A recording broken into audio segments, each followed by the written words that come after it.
নমস্কার, আমি সোমনাথ দাস। আজকে সাথে নিয়ে এসেছি একটা দানবকে, মানে রাক্ষস যাকে বলে। সেই রাক্ষসটার নাম হলো কেটিএম ডিউক 390। এর সঙ্গে এই পুরনো ভেরিয়েন্টের কোনো মিল নেই, একদম সম্পূর্ণ নতুনভাবে বানানো বাইক। দাঁড়িয়ে আছি মালদা কেটিএম শোরুম যদুপুর গাবগাছিতে, আর আপনাদের সবাইকে স্বাগত জানাচ্ছি এসএস মোটরসের আর একটা নতুন ব্লগে। আজকে আমরা কথা বলবো 390 সেগমেন্টের রাক্ষসের ব্যাপারে, দ্য কেটিএম ডিউক 390। আগে যখন কেটিএম ডিউক 390 ছিল সেটা কিন্তু আসলে 373 সিসির মধ্যে আসতো, বাট 390 বলছে, বাট আসলে এটা কিন্তু কেটিএম ডিউক 400, মানে এটা অ্যাকচুয়াল সিসি ভেরিয়েন্ট হচ্ছে 398.6 সিসির মধ্যে এটা কিন্তু পড়ে যাচ্ছে। তো এর কম্পিটিটার কারা? এর সঙ্গে কম্পিট করার জন্য হার্লি ডেভিডসন 400 বেরিয়েছে, ট্রায়াম্ফ 400 বেরিয়েছে। তারা কিন্তু এখনও এসে পৌঁছাতে পারেনি, তারা জাস্ট বেরিয়েছে, লঞ্চই হয়েছে।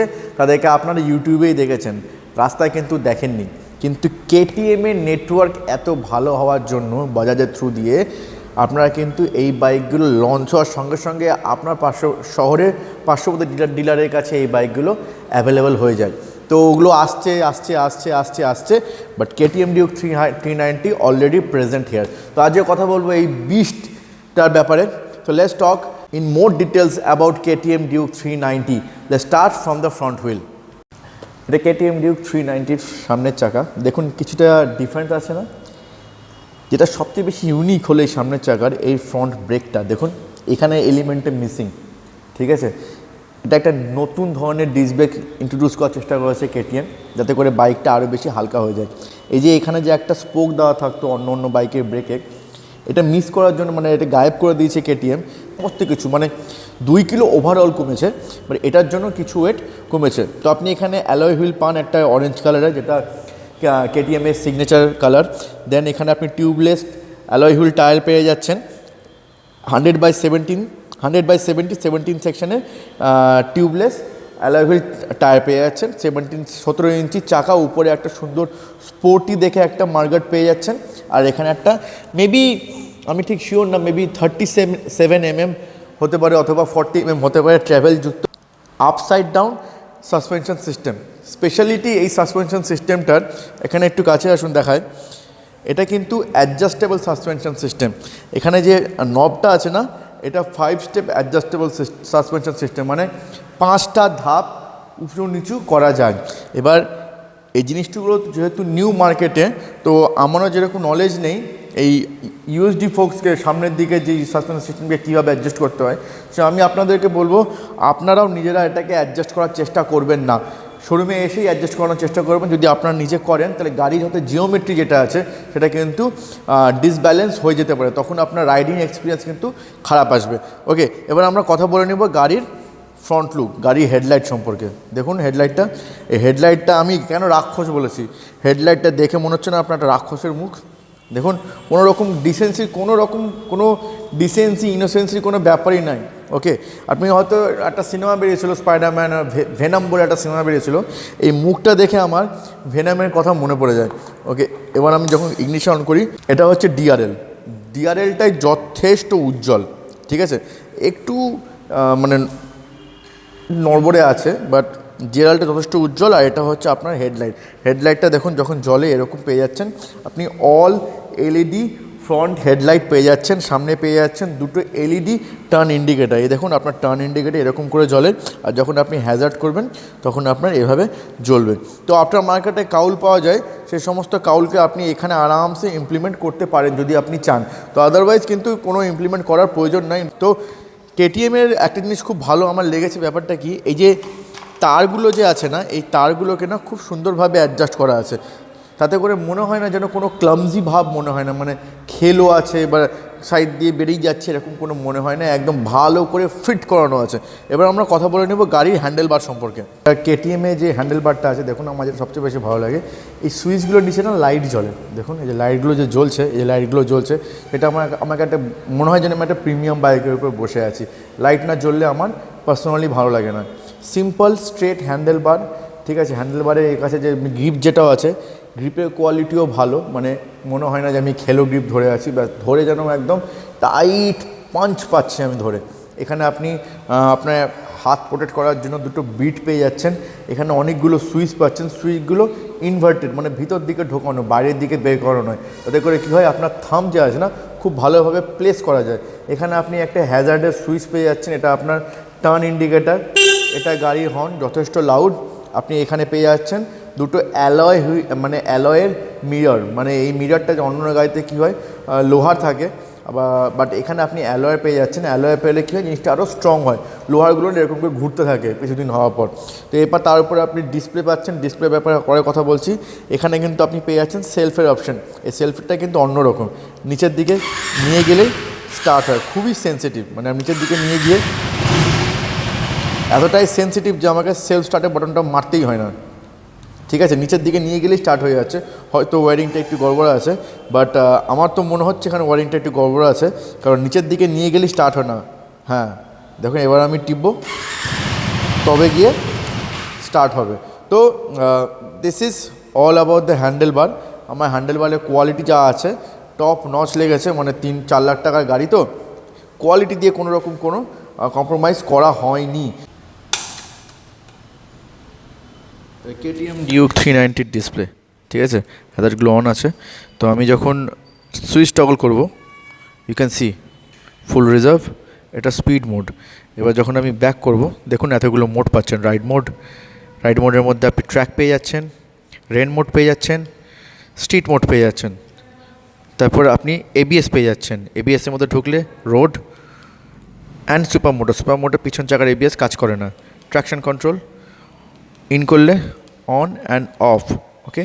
তারপরে ওয়ান্স ইউ গো ব্যাক, আর কী পেয়ে যাচ্ছেন আপনি মোটরসাইকেলের মধ্যে, এগুলোতে আপনার বাইক ইনফো পেয়ে যাচ্ছেন। ঢুকলে আপনি দেখতে পাবেন কুলেন্টের টেম্পারেচার কত, fuel range, battery, ODO, service, more than sufficient, okay. Display, ঠিক আছে, স্পিড কন্ট্রোল, স্টেটিং, অনেক কিছু, অনেক অনেক অনেক অনেক ইনফরমেটিভ। আমাদেরকে 390-তে অ্যাটলিস্ট 15 লিটারের পেট্রোল ট্যাঙ্ক দিয়েছে। এই 15 লিটার যে যে ক্যাপাসিটি, যে অঙ্কটা 15 লিটার, এটা খুব জরুরি। যখন আপনি ট্রিপে যাবেন না, এই হায়ার পেট্রোল ট্যাঙ্কের জন্য কী হয়, আপনি হায়ার রেঞ্জ পান, আর পেট্রোল ট্যাঙ্কটা কিন্তু সম্পূর্ণ লোহার। তারপরে আমরা কথা বলে নেব। আর পেট্রোল ট্যাঙ্কে যেটা লুকটা আরও এনহ্যান্স করছে, এই সামনের ফ্রন্ট কাউলটা। এই কাউলটা কিন্তু KTM-এর যে সুপার ডিউক যে ভেরিয়েন্টগুলো আছে 1290, 800, ওইখান থেকে ডিরাইভ করা হয়েছে, ওকে। আর আমার মনে হয় কাউলটা একটু বেশি বড় হয়ে গেছে, আমার পার্সোনালি মনে হয়। যেটি আগের 390 যে কাউলটা ছিল ওটা ঠিকঠাক ছিল। এবার আমরা কথা বলে নেব KTM Duke 390-র এই সিটটা নিয়ে। সিটটা দেখুন, আপনি অরেঞ্জ রঙের সিট পাচ্ছেন। আমার এই অরেঞ্জ কালারের সিটটা পছন্দ হয়নি। সিটটা যদি ব্ল্যাক পেতাম তাহলে আমার খুব বেশি ভালো লাগতো, ওকে। সিটটা কিন্তু একদমই ফ্ল্যাট, ঠিক আছে। কারো এই সিটটা বেশি ভালো লাগবে, কারো হয়তো সিটটা ভালো লাগতে নাও পারে, এটা ভ্যারি করছে পার্সন টু পার্সন। আমি যখন বসছি, হ্যাঁ এই সিটটা ডিসেন্ট সিট, মানে এক্সট্রিমলি কমফোর্টেবল সিট এটা বলা যাবে না। সিট থেকে মাটির দূরত্ব স্যাটেল হাইট আপনার 800 mm হয়ে যাচ্ছে, আর ইঞ্জিন থেকে মাটির দূরত্ব আপনার গ্রাউন্ড ক্লিয়ারেন্স 183 mm, যথেষ্ট উঁচু। যে কোনো জায়গায় ইন্ডিয়াতে পাহাড়ে যে কোনো জায়গায় অন রোড অফ রোড যে কোনো জায়গায় আপনি গাড়িটা চালাতে পারবেন। এবার আমরা কথা বলে নেব পিলিয়নের স্পেস নিয়ে। পিলিয়নের জন্য যথেষ্ট স্পেস আছে, বাট আনফর্চুনেটলি পিলিয়ন সিটটা, পিছনের সিটটা একটু ন্যারো। তো যদি পিলিয়নকে নিয়ে যান, পিলিয়নের কিন্তু এই সিটে বসে আফটার 50 কিমি যদি বসে থাকে কন্টিনিউয়াসলি, তার কিন্তু ফাটিক হতে শুরু করবে। একটা আমি পার্থক্য বলবো, মানে একটা কম্পেয়ার চলেই আসে। ঠিক একই টাইমে টিভিএসের নেকেড ভার্সন লঞ্চ হয়েছে, আর RTR 310টা, ওর পিলিয়ন সিটটা কিন্তু এতটা চওড়া, মানে পিলিয়নও কিন্তু আরামসে বসতে পারবে। এবার আমরা কথা বলে নেব গাড়ির পিছনের যে টেল লাইটটা আছে সেটার ব্যাপারে। টেল লাইটটা হচ্ছে সম্পূর্ণ আপনার অল LED টেল লাইট। এই টেল লাইটটা একদমই LED। আপনি যদি সামনের চাকার ব্রেক করেন, দেখুন একটু খালি ব্লিঙ্ক করছে, আদারওয়াইজ টেল লাইটের যথেষ্ট। পিছনের চাকাটাও কিন্তু 17 ইঞ্চিসের টায়ার, বাট টায়ারটা মোটা, সেই জন্য কত হচ্ছে 150/60/17 সেকশনের টিউবলেস টায়ার। চাকাটা আপনার 17 ইঞ্চি, 240 mm ডিস্ক ব্রেক পেয়ে যাচ্ছেন। অবভিয়াসলি KTM সবসময় আমাদেরকে অ্যালুমিনিয়ামের সুইং আর্ম দেয়, যাতে করে গাড়ির ওয়েট কম হয়। এখানে পা রাখার জায়গা আছে প্যাসেঞ্জারের। সাসপেনশন সিস্টেমটা আছে, এটা মনে হয় গুনে নিয়ে 1 2 3 4 5 6 7 8 9 more than 9 step মানে maybe 10 step adjustable suspension system. I'm not sure about it. ওকে, এই সাসপেনশন সিস্টেমটা কিন্তু আদার্স বাইকে কী হয় একদম মাঝখান থেকে মাউন্ট করা থাকে, ঠিক আছে, আর থাকে হচ্ছে একদম সিটের নিচে। তাতে করে কী হয় রাস্তায় যত শক হয় সেটা করেন হচ্ছে আপনি অ্যাবজর্ব করবেন, বাইকের চেসিস অ্যাবজর্ব করে না, মানে টোটালি আপনার কোমরে যায়, তখন আপনি একটা পেইনফুল এক্সপিরিয়েন্সের দিকে যান। বাট এই বাইকে কী করেছে, এই অ্যালুমিনিয়ামের সুইংআর্ম থেকে একদম ডিরেক্ট চেসিসে মাউন্ট করেছে সাসপেনশন সিস্টেমটা। তাতে কী হচ্ছে যতগুলো শক আছে বাইকে সেগুলো সব চেসিস খাবে, আপনি খাবেন না, তার মানে আপনার রাইডিং এক্সপিরিয়েন্সটা আরও বেশি কমফোর্টেবল হয়ে যাবে। এবার আমরা কথা বলে নেব গাড়ির এই ফ্রেম সম্পর্কে। এই ফ্রেমটা কিন্তু খুবই স্পেশাল। এই ফ্রেমটার এই যে ফ্রেমের যে কনসেপ্টটা আছে এটা রিসেন্ট লঞ্চ করেছে, ফার্স্ট লঞ্চ করেছে টিভিএস, তারপরে কেটিএম এই জিনিসটা ইন্ডিয়াতে এনেছে। এই ফ্রেমটা কী আছে, এই ফ্রেমটা কিন্তু আগের কেটিএমের 390 থেকে অনেক বেশি হালকা অ্যান্ড অনেক বেশি স্ট্রং। আর এই গাড়ির যে চেসিসটা আছে এটা 2 ভাগে বিভক্ত, ঠিক আছে, একদম একই ফ্রেম থেকে তৈরি নয়।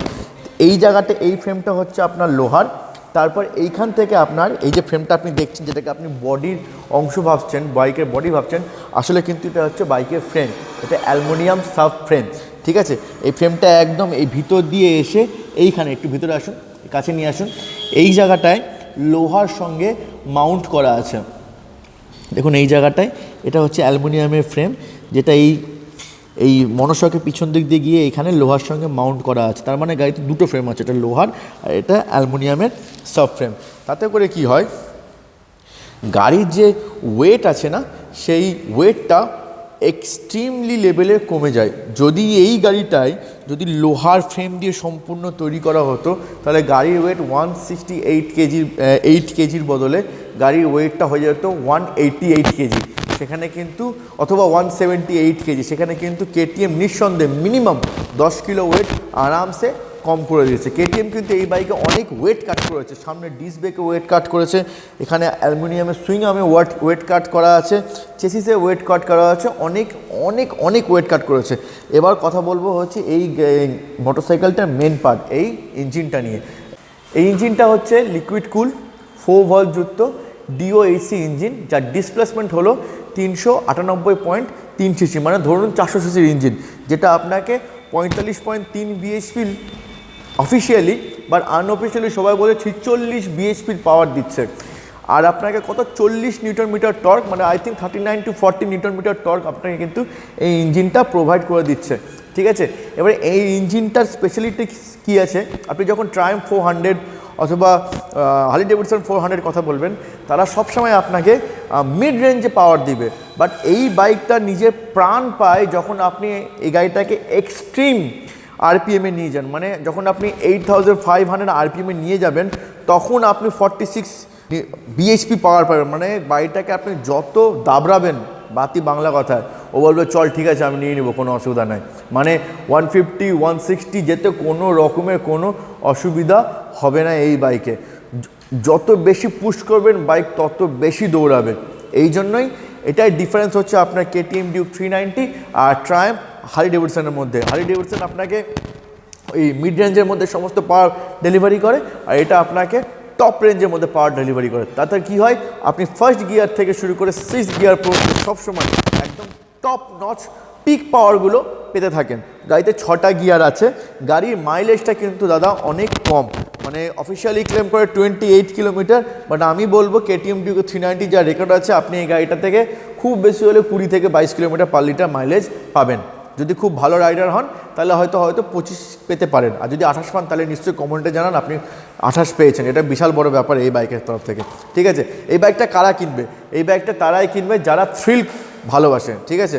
এই বাইকটা ইজি গোয়িং লোকেদের জন্য নয়। আরেকটা জিনিস কম্পেয়ারে আসে, রয়্যাল এনফিল্ড যেই পাওয়ারটা 650 সিসিতে দেয়, এই গাড়িটা কিন্তু ঠিক সেম পাওয়ারটাই আপনাকে 400 সিসিতে দিচ্ছে। এটা একটা বিশাল বড় প্লাস পয়েন্ট।